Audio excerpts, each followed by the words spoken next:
C Joseph Vijay எனும் நான் இந்த வார்த்தைக்காக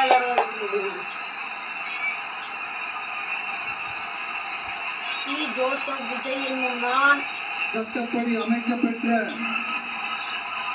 இந்திய அரசியல் அமைப்பின்பால் உண்மையான நம்பிக்கையும் மாறா பற்றும் கொண்டிருப்பேன் என்றும் இந்திய நாட்டின் ஒப்பில்லாத முழு முதல் ஆட்சியையும் ஒருமையையும் நிலை நிறுத்துவேன் என்றும் தமிழ்நாட்டு அரசின் முதலமைச்சராக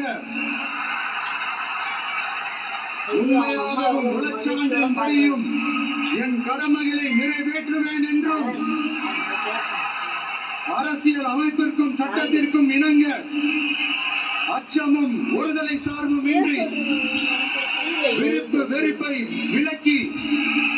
பலதரப்பட்ட மக்கள்